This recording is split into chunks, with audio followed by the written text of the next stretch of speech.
1 year ago, I was facing 16 years in prison for rescuing a blind beagle puppy from Ridgeland Farms, one of the nation's largest beagle experimentation facilities. Today, we are on the brink of turning the tables on the industry, bringing felony charges against Ridgeland and rescuing thousands of beagles from a lifetime in a 2-foot by 4-foot cage. But what's at stake is more than saving the animals at Ridgeland.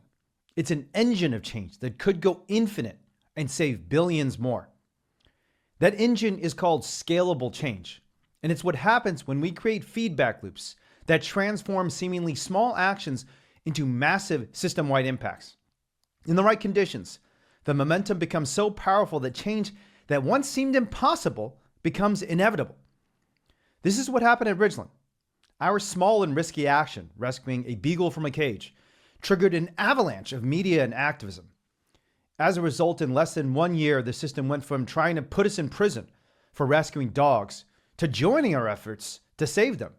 It's probably the greatest turnaround story in animal rights history, and it shows the power of scalable change. How does scalable change work? There are two factors that must be present. The first is the existence of feedback loops. When change on day one feeds into more change on day two, that creates a feedback loop that can be harnessed to supercharge our efforts. Most of us observe feedback loops in our everyday lives. For example, a whisper into a microphone like this one, too closely positioned next to a speaker, can build into an ear-splitting screech as the whisper bounces from speaker to mic and then back to the speaker again. Most forms of institutional change exhibit feedback loops of this sort. One university's plant-based pledge paves the way for others. But feedback loops are particularly relevant in efforts at legal change. Indeed, in some cases, a victory in court on day one literally requires a victory on day two due to a doctrine of law called stare decisis. The second factor in scalable change is exponential growth. In some contexts, each additional unit of effort leads to more than a unit of change. That is, they're increasing marginal returns to effort. A whisper can only become an ear-splitting screech if the speaker amplifies the whisper beyond its initial volume. And once again, institutional and legal change often exhibits this same exponential growth. When we passed a fur ban in San Francisco, for example, in 2018, it was a crucial victory that increased the odds that the fur ban would scale to California as a whole. I estimated at the time that fur would be banned in the entire state by 2025, and many people laughed at my prediction. However, when Los Angeles unexpectedly followed San Francisco in banning fur within a year of the SF ban, that accelerated the timeline considerably. I quickly whipped together a proposal in January of 2019 to shift the entire organization behind an effort to ban fur in California. And we succeeded in a historic vote later that year, 6 years ahead of schedule.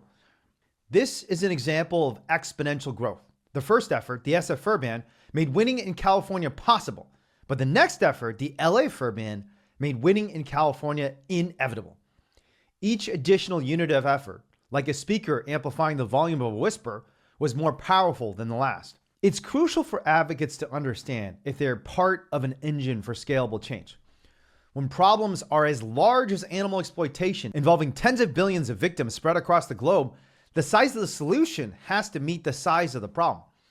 Anything smaller than scalable change misses out on the largest opportunities for impact. More important, however, is that scalable change solves one of the fundamental bottlenecks in social movements: countervailing influence.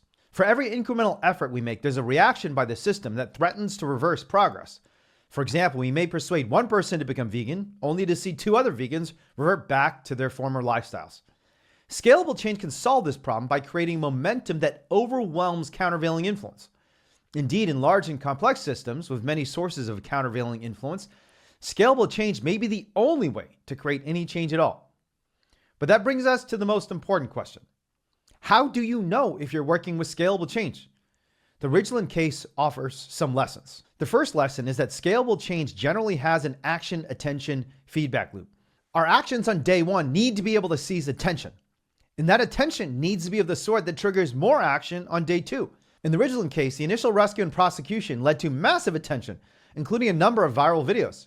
That attention inspired action, including protest marches and, crucially, a petition for a special prosecutor joined by 2 local groups, Dane for Dogs and Alliance for Animals. That petition, in turn, inspired a new round of attention, from prestigious scientific journals to an avalanche of local media outlets.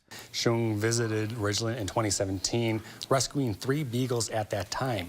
And it all culminated in a decision by a court earlier this year to appoint a special prosecutor to pursue felony charges against Ridgeland Farms. Legal efforts are particularly well suited for harnessing an action-attention feedback loop because legal battles are inherently attention-grabbing, and because courts on day 2 are required to pay attention to results on day 1. The law protects all of us. All of us. Not just the powerful, not just the wealthy, not just influential corporations that are highly connected, but all of us. And yes, that includes dogs.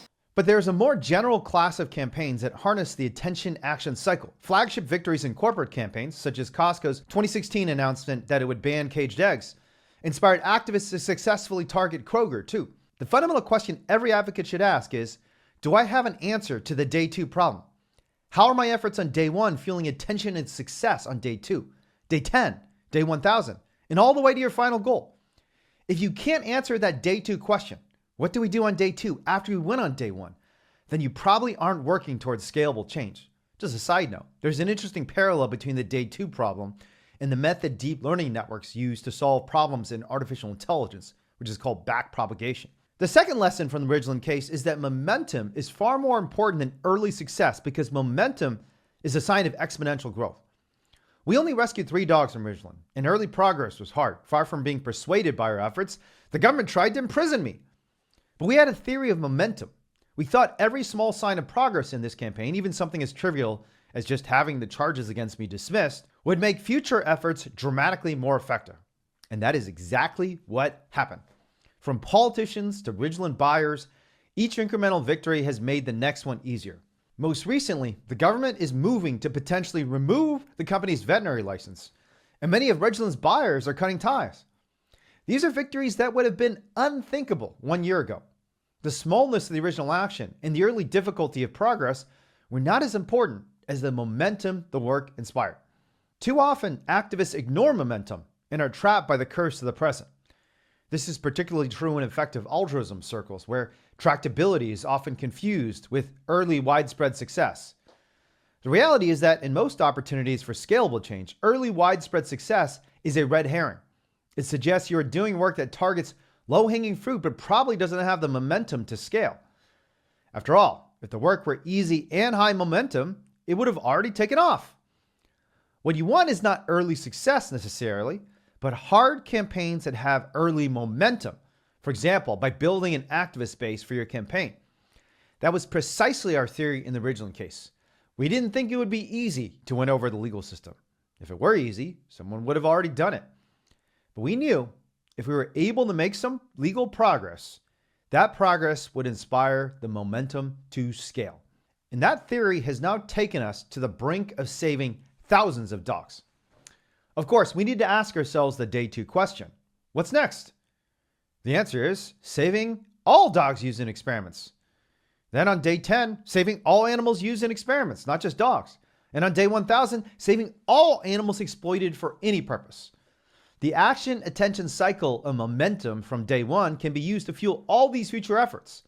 For example, if we're able to convince a court that animals are persons rather than property, that would apply just as much to monkeys, pigs, and chickens as to dogs. And that is precisely the sort of strategy that other movements, social, political, and even technological, have used to transform the world. And this same strategy of scalable change is not just likely to be deployed for animals. It is, in my view, virtually inevitable, and will create change far faster than even most vegans believe. We don't have to hurt animals.